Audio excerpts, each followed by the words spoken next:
A quiet Sunday morning. Breakfast half-eaten on the table. Cartoons are still playing on the TV. Front door locked from the inside. No sign of a struggle. No broken windows. No screams heard. And yet, every single member of the Harper family is dead. Not shot, not stabbed. No blood, no chaos. Just 4 bodies laid out as if they'd simply gone to sleep and never woke up. In this video, we're going to walk into that house, step by step, room by room. We're going to see what the neighbors saw, what the police missed, and what a single hidden recording finally exposed years later. Because at first, everyone thought they knew what happened. Some blamed the father. Some blamed a stranger. Some even blamed the wrong neighbor. But halfway through this story, one tiny piece of evidence appears, one hidden message that flips everything upside down and makes you question every theory you've heard so far. And I mean that literally. By the time you hear Evelyn Harper's own voice, you're going to realize this was never the story people thought it was. If you think you already know where this is headed, you don't. If you think you can guess who did it, stay with me and see if you're still sure by the middle of this video. Because the most terrifying part of this case isn't how the Harper family died. It's who they trusted right before they did. Let's go back to that Sunday morning. Well, before I even get into it, I should warn you, this one kind of sits in your chest for a while. It's one of those stories where, halfway through, you swear you figured it out, and then something drops that makes you rethink everything you thought you knew. So, yeah, here we go. In the spring of 2013, Millbrook, Kentucky was the kind of place people forgot existed. One grocery store, a diner with sticky menus, a church that doubled as a community center, and long, quiet roads where folks still waved at passing cars. Nothing bad ever really happened there. Or at least that's what everyone liked to say. The Harper family fit into that picture-perfect postcard. Thomas, 42, worked maintenance at the grain mill off Route 7. His wife, Evelyn, 39, was a substitute teacher at Millbrook Elementary. Their kids, Lily, 14, and Jonah, 9, were the polite, awkward, small-town kind of kids who still said yes ma'am unironically. People loved the Harpers. They were the ones who brought extra casseroles to potlucks and offered rides to anyone whose truck wouldn't start. Nothing about them ever seemed off. And I know that's always how it starts. Sunday, April 14th, 2013, started out like any other. The Harpers were expected at St. Bridget's for 9 a.m. service. Evelyn sang alto in the choir, Thomas usually helped stack chairs afterwards, and the kids would bolt outside to kick rocks in the parking lot. But that morning, their pew sat empty. At first, nobody thought much of it. Maybe someone was sick. Maybe they'd overslept. But when noon rolled around and neither Thomas nor Evelyn showed up to work, without calling, people started getting uneasy. And in small towns, uneasiness spreads fast. By late afternoon, their next-door neighbor, Sarah Flensher, decided to check in. She'd known the Harpers for years, babysat the kids, borrowed their lawnmower, that sort of thing. She walked up the long gravel driveway, expecting to see Thomas tinkering in the garage or Lily drawing on the porch steps. But the house was still. Not quiet, still. The curtains were open, lights were on, and she could hear the TV humming inside. She kept knocking, louder and louder. Nobody answered. Well, here's where things start to get strange. The front door was locked from the inside. When she cupped her hands to the window, she saw breakfast still sitting on the table. 2 plates, scrambled eggs half-eaten, toast with 1 bite taken out of, a carton of orange juice sweating on the counter, like somebody had just stepped away for a minute. Except nobody did. She called the sheriff's office. Deputy Mark Lively arrived first. He tried the doors and shouted into the house. Nothing. Finally, he and Sarah agreed they needed to get inside. They removed a screen and entered through a cracked kitchen window. No one was prepared for what they found. The Harpers were all there, in their bedrooms, fully dressed, lying peacefully on top of their blankets, as if someone told them to take a nap and they obeyed. No blood, no visible injuries, no signs of a struggle. The house wasn't ransacked. Nothing was missing. Just gone. Silent. 4 bodies, 4 stories, stopped mid-sentence. And honestly, I don't think Millbrook ever recovered from that moment. Investigators arrived within the hour. The coroner, Dr. Janice Merritt, estimated they'd been dead since early morning. She said it looked like they'd just gone to sleep. Even their faces were calm, almost unnervingly serene. But inside that stillness, the house felt wrong. The TV was playing a children's cartoon Jonah loved. The dishwasher was mid-cycle. A phone alarm was going off in Lily's room, reminding her to feed the family's dog, Baxter, who was found whining in the backyard, unharmed but thirsty and confused. It really did look like life had paused itself. Now, around this part, people watching usually ask the same thing. Was there a note? A sign? Anything? Nope, not at first. And trust me, that silence only made everything worse. Autopsies revealed the chilling part. The Harpers hadn't been shot, stabbed, strangled, or suffocated. There was no forced entry. Toxicology showed nothing at first. No drugs, no alcohol, no carbon monoxide. That's when fear settled into Millbrook like fog. Because if this could happen to the Harpers, the good, normal Harpers, then what stopped it from happening to anyone? Rumors grew like weeds. People swore they'd seen a strange truck driving through town. Someone else claimed Evelyn had been acting different at the grocery store. Teenagers said the house was haunted. You know how small towns get. Imagination becomes evidence. But 6 days later, detectives finally had something to work with. Traces of a rare sedative were found in the Harper systems. Not enough to cause pain, just enough to slip them into unconsciousness. Enough to make sure none of them ever woke up. That discovery shattered the peaceful narrative. Someone had done this, methodically, patiently, intentionally. And because there was no sign of forced entry, detectives assumed the obvious. The Harpers knew whoever killed them. Well, that theory becomes a monster later. Just wait. Police focused first on family, because statistically they usually should. Thomas's younger brother, Daniel, 38, lived in Cincinnati and hadn't spoken to Thomas in months. They'd argued over their late mother's estate. Nothing dramatic, just sibling tension. Detectives questioned him. He had an alibi.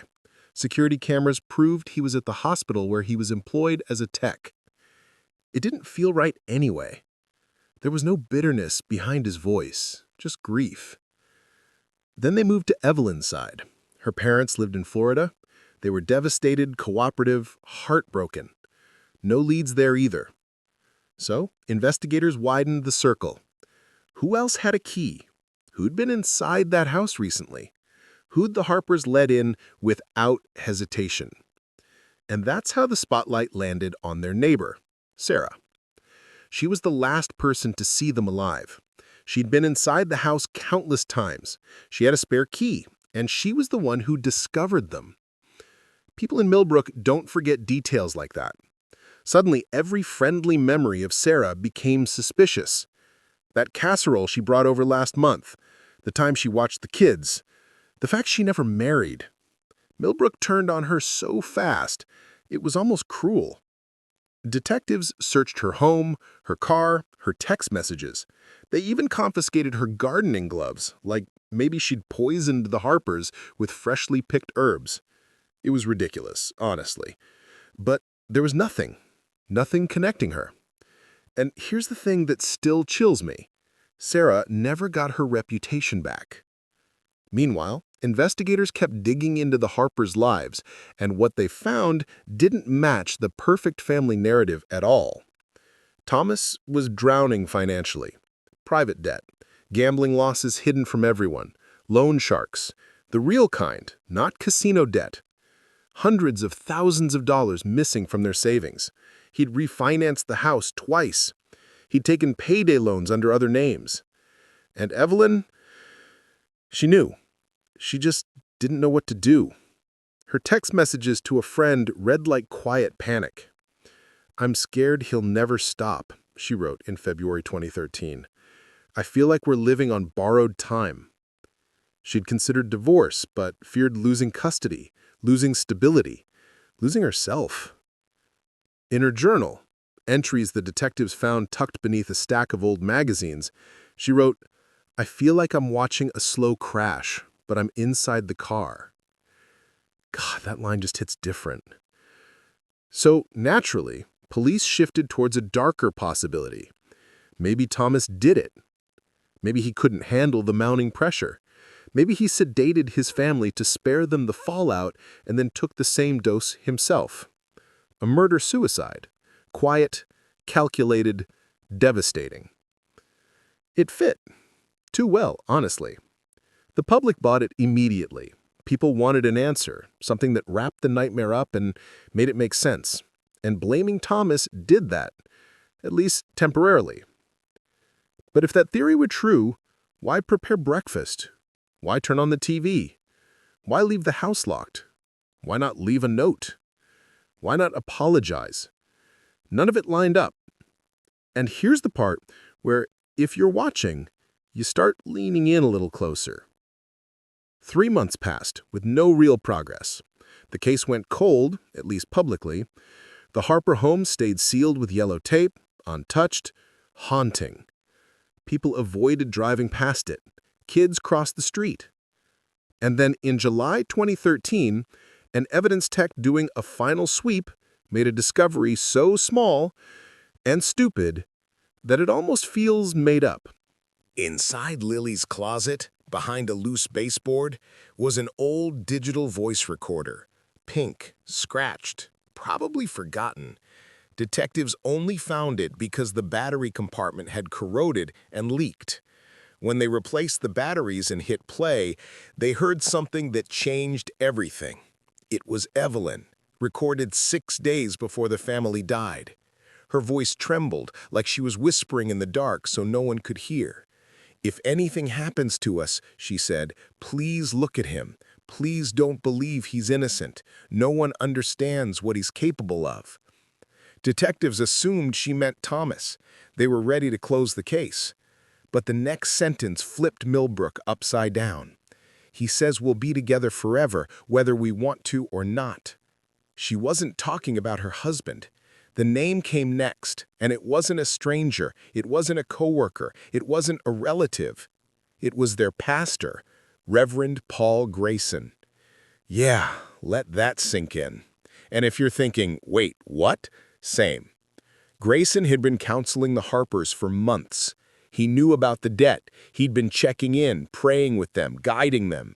Everyone trusted him. He was beloved, the charismatic kind of church leader who remembered everyone's birthday and made you feel seen. But Evelyn's recording suggested something darker: obsession, entitlement, emotional manipulation. Detectives pulled church security footage, phone records, emails. Slowly, quietly, they unraveled a horrifying pattern. Grayson had visited the Harpers' home late at night. He deleted texts from Evelyn. He'd written letters Thomas never received. He'd inserted himself into their marriage, their finances, their fears. He'd convinced Evelyn that God wanted her to surrender control. He told Thomas that suffering proved devotion. He told the kids he'd always protect them. And when police subpoenaed his search history, well, let's just say no pastor should ever be researching untraceable sedatives. Grayson was arrested on August 3, 2013. He didn't resist, didn't protest, didn't cry. He just smiled this eerie, peaceful smile, like everything was unfolding exactly how he expected. In interviews, he never confessed, but he said things that felt like confessions anyway. "They're safe now," he told detectives. "The world couldn't hurt them anymore." He refused to explain how he did it or why. He never mentioned Evelyn's recording. He spoke like he'd fulfilled some prophecy only he understood. And honestly, that's almost worse than an explanation. Grayson died in prison in 2018, never admitting guilt.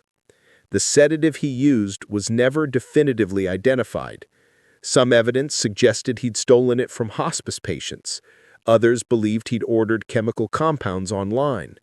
What really happened inside that house, those final minutes, no one knows. The Harper home was demolished in 2019. The lot is still empty. Grass grows high over where the living room once stood. People avoid eye contact when you mention the family. Small towns remember, even when they pretend they don't. Sometimes late at night, locals swear they can hear a child's laughter from the field, or the distant hum of a TV no one turned off. I don't know if that's grief, or memory, or something else entirely. But here's the part that keeps me up. Evelyn knew something was coming. She felt it like a storm in her bones, and she tried to warn someone, anyone. That tiny recording, hidden away, was her last act of protection. Without it, Grayson would still be walking around Millbrook, leading prayers, blessing babies, smiling that soft, practiced smile. And the Harpers would just be another unsolved tragedy. Anyway, yeah, heavy story, I know. But what gets me is how ordinary everything looked. Breakfast plates, cartoons on TV, a quiet morning that should have been completely forgettable. It makes you wonder how many other peaceful scenes are just waiting to be understood. Sometimes the scariest part of a story isn't the crime itself, it's how normal everything looked right before it happened. A quiet house, breakfast on the table, a trusted face at the door. The Harper family never saw the end of their story coming, and the truth only surfaced because one woman, scared and exhausted, decided to leave her voice behind. Cases like this leave us with more than just questions about guilt. They force us to think about control, about blind trust, about the pressure people hide behind polite smiles and Sunday routines. So as you click away from this video, ask yourself, how well do you really know the people you trust the most? And if your story suddenly stopped tomorrow, what would be left behind to tell the truth for you? Thanks for staying with me till the end. Remember to like this video and let me know your thoughts in the comments. Subscribe to the channel so you won't miss the next case.